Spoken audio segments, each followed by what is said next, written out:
First, though, a day in court has wrapped up for a former daycare worker who is charged with sexually abusing kids in his care. Police arrested Jan Barrios Sotero on April 1st for allegedly sexually assaulting a 4-year-old during nap time.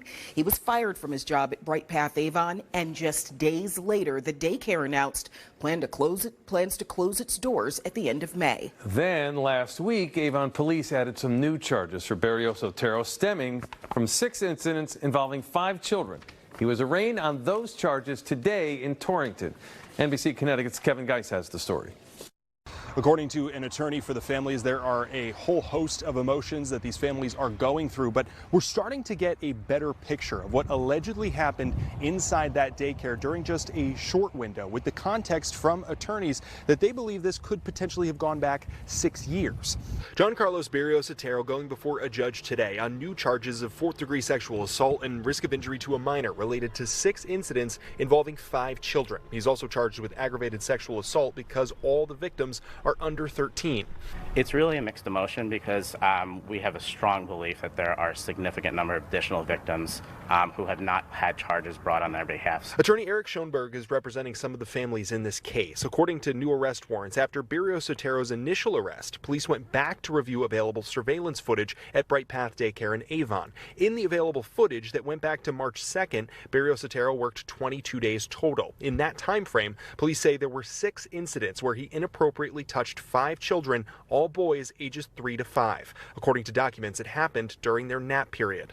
It was never an isolated incident. We knew that from the beginning.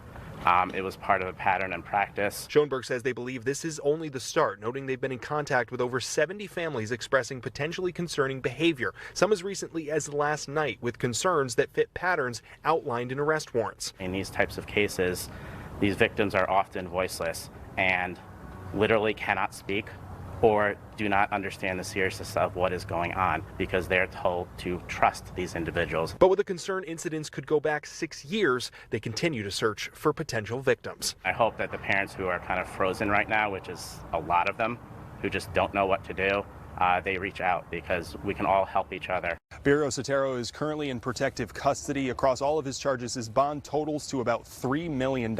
He's due here in Torrington Court again June 23rd. In Torrington, Kevin Geis, NBC Connecticut News.